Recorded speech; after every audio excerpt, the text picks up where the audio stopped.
Yeah, here's my 15 minutes of fame. That's me. This is Diego Maradona, arguably one of the best players or the best player in history, in soccer history. I was fortunate enough to be chosen as Argentina's translator when Argentina was here for the 1994 World Cup. So it was a volunteer job, but one of the best experiences in my life. I had that honor, and it was an amazing experience. So today in this video, what I want to do is explain what's the big deal with the World Cup. Why is it so special? So let me start with some ideas to share with you. First of all, soccer is the biggest sport on this planet, and it's the one that is viewed by most people, more people. If you think about it, the Super Bowl is watched by millions, whereas the World Cup by billions. So it's huge. It's huge. And here, parity. What am I talking about here? Well, in the U.S., the U.S. controls or is the best team in the major leagues. It's the best in football, NFL. It's the best in baseball. It's the best in basketball. It's the best in hockey.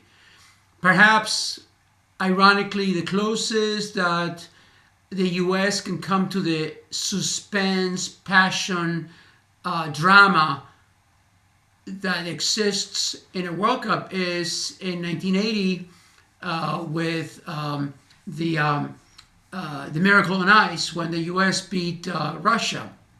But when it comes to soccer, it's 11 on 11. So and everyone plays, and everyone could win at any point. I mean, any team could win the World Cup. It's 7 games that you have to win. When you think about the Olympics, when you see the U.S. team coming in with 900 athletes, and then you see Nepal maybe showing up with 2, obviously the U.S. has a better chance to win. Which brings me to the 4th point here. The World Cup is every 4 years. If, let's say in football, if Brady doesn't make it one year and the New England Patriots, well, then there's next year. It's not the end of the road. In 9 months later, you're going to be playing again. Whereas in soccer, it's every 4 years, and the players who are playing may not be in the same shape 4 years later. They may be injured just that summer or what have you. So when you lose, you may never get that chance again. But at the same time, because it's every 4 years, it's a lot easier to remember than something like a World Series that happens much more often. So personally, I have tons of memories. I can remember back in 1966, my mom, she lied to my brother and I, telling us that we're going for ice cream, but we ended up going to a barbershop. But I still can remember Argentina playing England and us listening to a radio. And I remember the barbers, so intense listening. And then later, 1970, we were in Uruguay, and Argentina didn't make it. They didn't make the World Cup, which was very embarrassing and very humbling. But we watched it in black and white. The technology was a little bit better. Then 1974, we came to the States, and I remember it wasn't shown on TV, so my brother and I went all the way to the Madison Square Garden. We were in New York, and we watched it in a gigantic screen. We watched some of the games and paid like $80 a game. And on and on. The technology got better, and I was able to watch it. And ironically, now I record and I tell people, don't tell me anything. I wanna watch it like it's live. So the World Cup becomes almost like world history.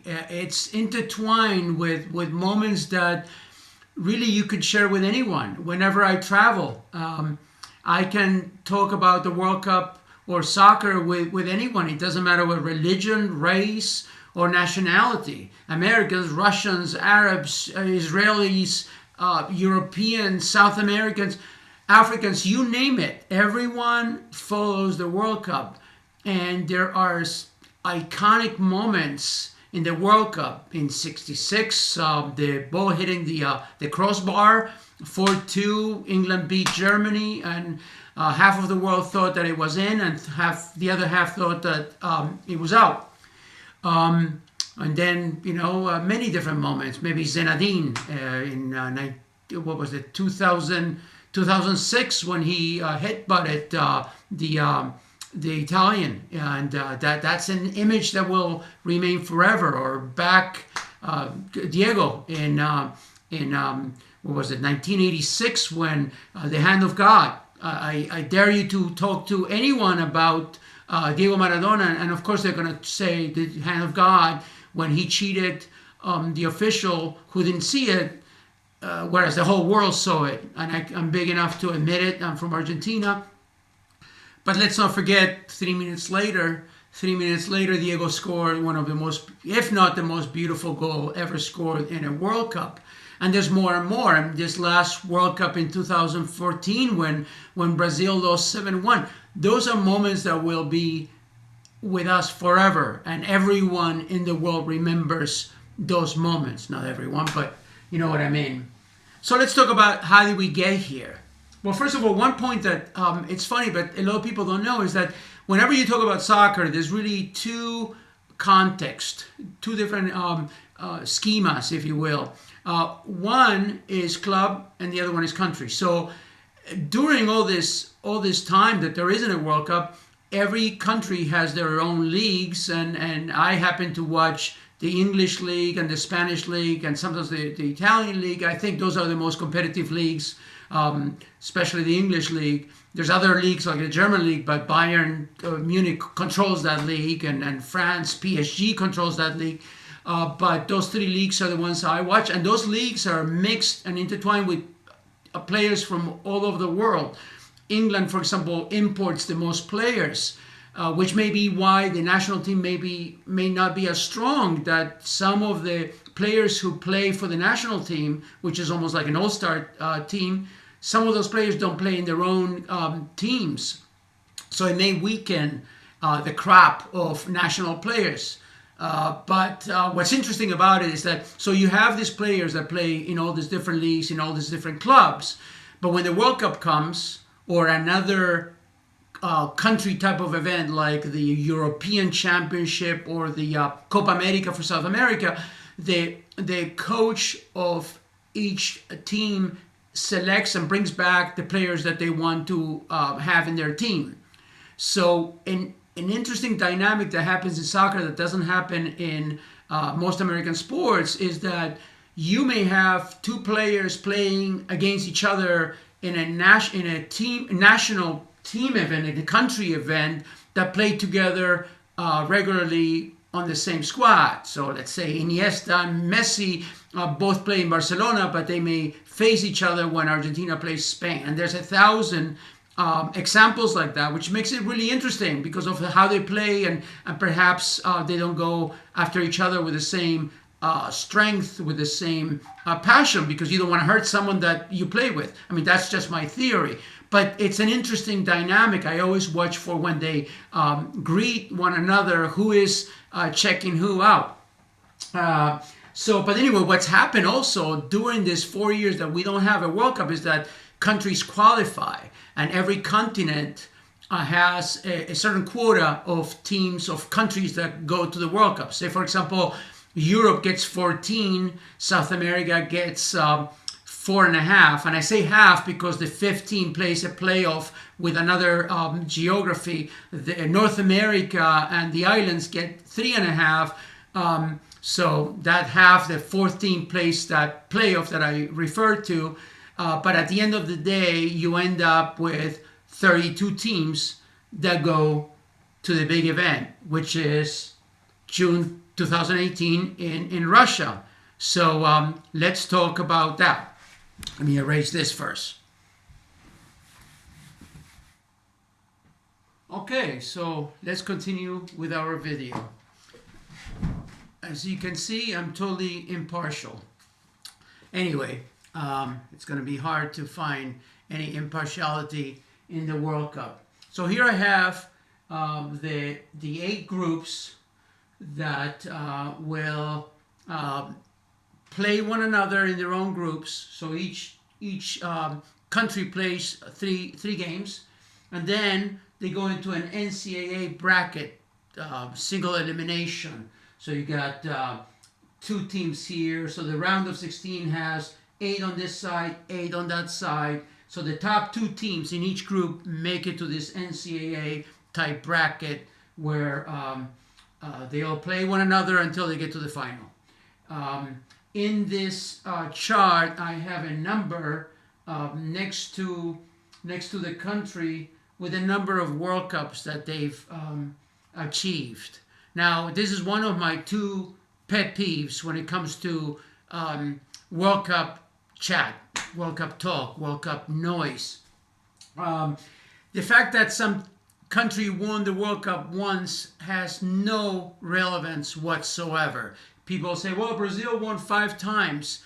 That doesn't make them any more likely to win than any other team like Senegal that may not have ever won. Because you have the same number of games, the same number of possibilities, and a squad is totally different from now to 4 years ago. Maybe they conserved 5 or 6 players and none to 8 years ago. So the fact that Uruguay, where is Uruguay, has 2, and here they won a World Cup back in 1930 when there were only 8 countries. I mean, most countries couldn't make it all the way to Montevideo, Uruguay, where they had the World Cup then. And then the other time was 1950. So, I mean, Uruguay could win. They have great defense, and they have Suarez and Cavani in the offense. They are a very serious team. But not because they've won before, but because they have a good team. Now you see that some very important countries are missing, and the countries that are missing are almost as part of the World Cup conversation as those that remain, because this is the final. The qualifying process happened all the time until now. Teams that have not made it are, for example, Italy, that won 4 World Cups, Holland, that was in 3 finals, then what's another? Chile, that won the last Copa Americas. That's the European Cup equivalent for South America. Another country type of event versus clubs, which have the championship, but that's another story. And also the United States. The United States have been qualifying for at least 5 or 6 World Cups that I can remember. So the fact that the U.S. didn't make it is very important, but it's also part of the folklore of a World Cup, because you suffer when you don't make it to the World Cup. And next time, in 4 years, you will pay more attention to trying to make it. So not making it is almost as relevant in this conversation as making it. Well, anyway, so here you got there's 32 teams, 8 groups of 4. Group A, you got Russia is the home country, so they qualify just because they're the home country. But Egypt has Salah, a player who's playing in Liverpool, and he must be like the best, one of the best African players who's ever played in the World Cup, with someone like Drogba or others that played in Ghana at some point. But that'll be interesting, because in Liverpool he has a good team around him. I don't know about the Egyptian team, but they made it this far, and Africa has gotten bigger and stronger. So the fact that they are here means a lot. Then you have Saudi Arabia and Uruguay. As I said before, they could be a favorite to come out of this group, to make it out of the group. Then you have here Iran, Morocco, Portugal, Spain. Well, Spain has a very strong team. They just beat Argentina 6-1 in a friendly. Portugal has Cristiano Ronaldo, CR7 they call him. Some people say he's the best player in the world. I don't think so. I think Messi is the best player who's ever existed on this planet.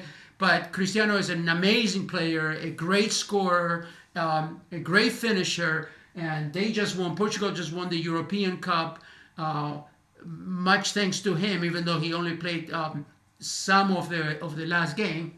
But you have to favor Portugal and Spain from this Group B. Then you got C, Australia. Denmark has a good player. I can't remember his name. He plays for Tottenham.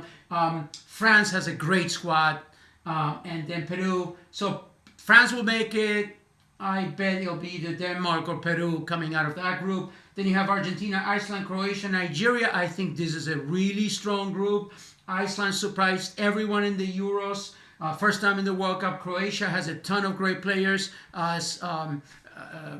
Moric, name escapes me. He plays in Real Madrid, and Rakitic plays in Barcelona, and then one of the forwards in Atletico Madrid. He's also anybody who ends with an IC at the end of the name is from Croatia. But anyway, I hope Argentina gets out of the group, and I would say that I don't know, like Croatia probably. Nigeria is always strong. Iceland could surprise. And of course, Argentina has Messi, and I really hope for his sake and for everyone's sake that he wins the World Cup. I don't think that winning a World Cup makes the best player in the world. Pelé had 3 World Cups in Brazil, but I think that winning a World Cup is more a statement to the team, not an individual. The number of times that either Messi or Ronaldo were chosen as best players for the Ballon d'Or has more to do with an individual type of award like best player than if your team wins something, because you depend on the other 10 players. Messi had Argentina won in 2010, had Higuain or Palacios score those goals, we would be having a different conversation now. But everyone is always saying, well, Messi's not the best player in the world because he's never won the World Cup. And so that's the monkey on his back that he has to get rid of. Anyway, let's go to E. Brazil is always a favorite. They're playing really well. I heard that Neymar, who's one of the top 5 players in the world, may not make it, but Brazil still has a great team even without him. I think they play better without Neymar. Then you got Costa Rica, Switzerland, Serbia. Switzerland is a very defensive team. Serbia could be the second team to come out of that group. Costa Rica played very well in the last World Cup. Who knows? F, Germany is always a favorite. They are like a machine, like the Clockwork Orange. They have a great team. So who's the South Korea, Mexico, Sweden? Sweden can be great. Maybe Ibrahimovic plays for them. He retired, but he might come back. So who knows? And then South Korea, very defensive. Then you have the G group, England. Well, they invented the game. They could have a great team. They have Keane from Tottenham. They have a lot of great players this year, but they can never get it together for the World Cup. Belgium, I think, will be a surprise. I think Belgium has a ton of great players. And then you have Panama and Tunisia. So I think that those two will come out of that group. And then finally, Poland will come out from that group. Colombia possibly. And Japan is always strong. And Senegal I haven't seen. So that's my prediction. Those groups. So who knows? I mean, of course, I want Argentina to win, but I would not be surprised if Belgium wins the World Cup, if it's not Argentina. And then, of course, you have Brazil and Germany and France and Spain that are your typical bets. Oh, before I said I had 2 pet peeves. One was talking about the previous World Cups having anything to do with what the predictions may be. My other one, which I always laugh at, is when people say they use statistics that make no sense. For example, France in 2006, they were saying that when they scored the goal in the 2006 World Cup, they were saying, oh, they haven't scored in 8 years. And that was because in the 2002 World Cup, they hadn't scored in those 3 games. And the last time they had scored before that was 1998, which was the year that they won the World Cup. So now 8 years went by, they hadn't scored, but the stats said, gee, they haven't scored in 8 years, when in reality it really was 4 games, or 3 games and a half. So that is, whenever people mix those statistics, they're very misleading. Anyway, as you can tell, I'm really excited about the World Cup. Whatever happens, we will remember this forever. I do feel bad that the U.S. hasn't made it, but I think the U.S. has an incredibly strong team, and I hope that this will bring more attention to the U.S. making it to the World Cup next time. But as I did in 1970, I had to wait 4 years, and waiting is part of the World Cup because the best things are things that you wait for. Thank you for watching.